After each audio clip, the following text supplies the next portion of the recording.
We've looked at acids and bases before, but how do acids and bases relate to our biological systems? So remember, we have these conjugate acid-base pairs where we've got an acid and its conjugate base, a base and its conjugate acid, okay? We have our lists of strong acids and strong bases. This is it for strong. Everything else is weak. Now, when we look at a strong acid, when a strong acid dissociates, we just put the normal arrow there because we basically say that the reaction goes to completion. All of the acid dissociates into the constituent ions. There are no K values for these guys because they dissociate completely. Now, when we look at weak acids though, now we're going to put our equilibrium arrow there because this reaction is reversible. In our solution, we have a mix of the intact original acid and then some of the constituent ions that it dissociates into. When we look at the dissociation, we can see that we have mostly the intact acid molecule and very little of the ions.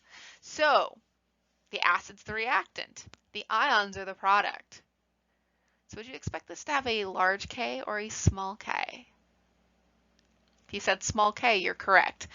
Our Ka value, so K is still the equilibrium constant. The A next to it just means that it's the equilibrium constant for an acid, hence the A, dissociation. So these are heavily reactant favored. They don't go very far to products. So our Ks are typically very small for these. All right. And so when I look at this, again, I get, K would be incredibly large for strong acids if we even measure a K at all.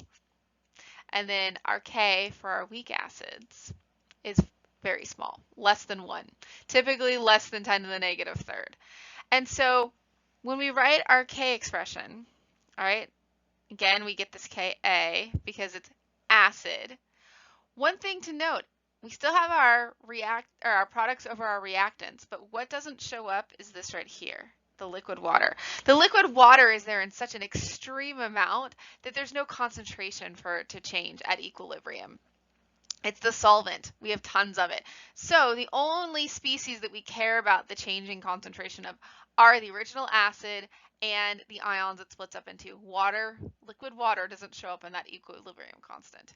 So when I look at this, a stronger acid is going to have a larger Ka because the larger the Ka, the more products we're going to form. What makes the acid strong? Because remember, the measure of an acid, we get that pH is equal to that negative log of that H3O plus concentration. So more H3O plus, stronger acid, all right? And so we're going to get a stronger acid with a larger Ka.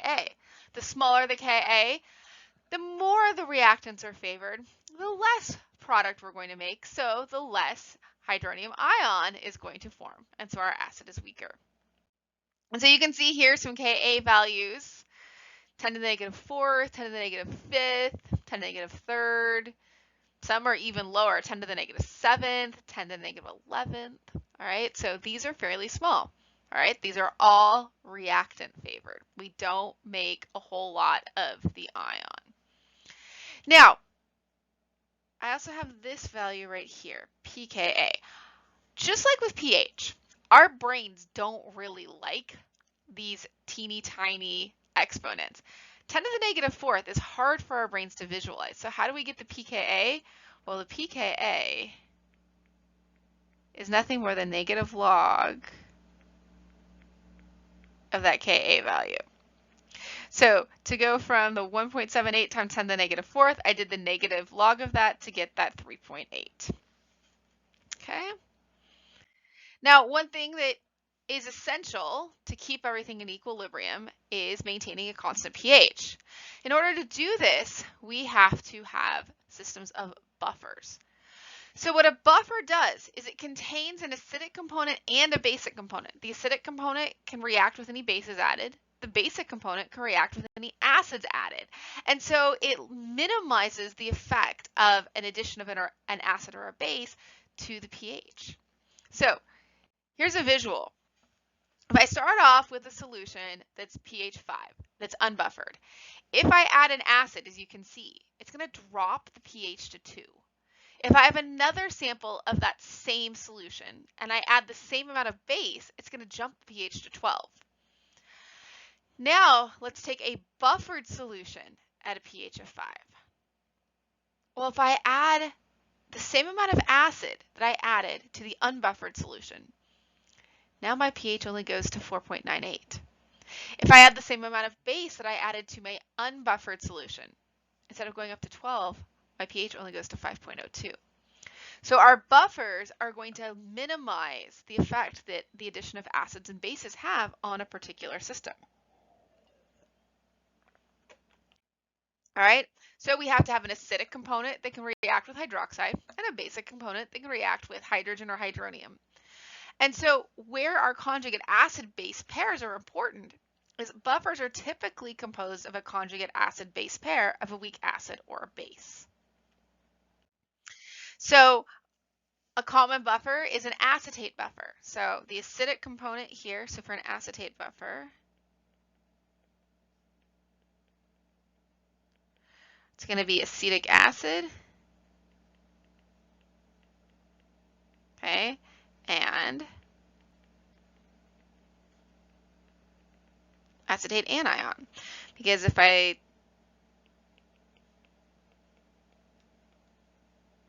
actually, what am I doing?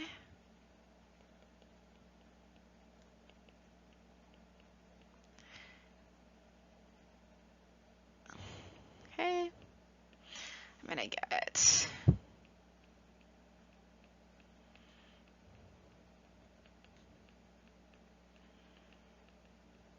so here I have my acid, and here I have my conjugate base. Okay, and so acetic acid and the acetate anion. So usually we'll get the acetate anion from something like sodium acetate, where sodium is just a spectator ion.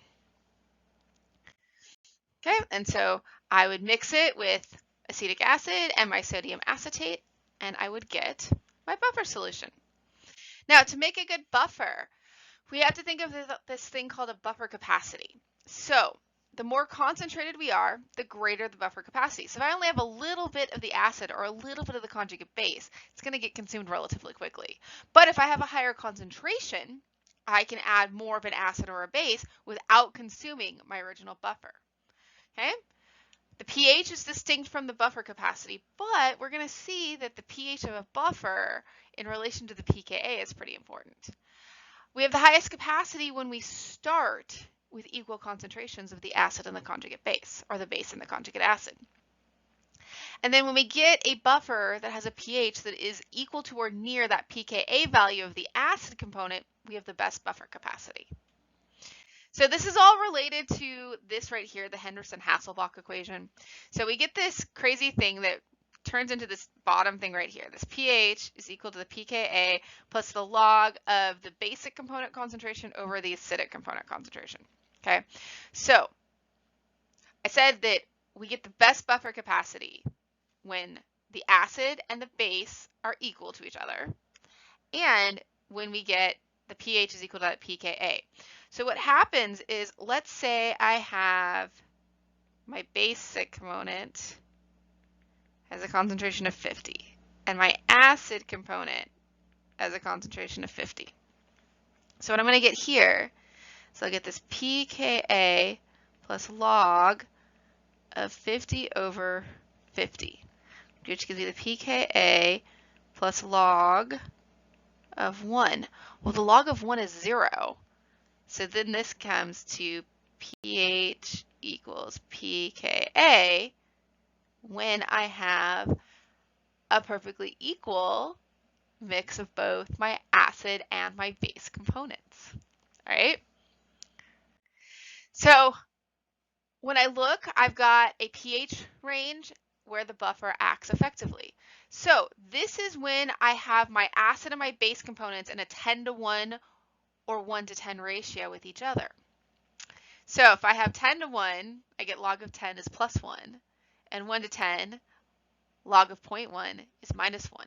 And so what we find is the buffers work best plus or minus 1 pH unit of the pKa. So let's say the pKa is 4.74. My buffer is going to work best from 3.74 to 5.74. Okay? Now let's say you need to make a buffer. We need a solution with a pH equal to 4.3. We want to figure out, all right, well, which one of these would make that best buffer solution? Okay? So what we do is we take the negative log of our Ka values. So for this one, we're going to get 2.87. For this one, we get 4.89. This one we get 4.19. And this one we get 7.49. Okay? So which one of these has a pKa value closest to 4.3? That 4.19 of the benzoic acid. So benzoic acid would be the best. So we would use like benzoic acid and sodium benzoate as our buffer solution. If we didn't have benzoic acid, the propanoic acid would be a close second because its pKa is 4.89. Still similar to the 4.3, but not quite as good as the 4.19. All right, so these buffer solutions are really important to maintain our bodies.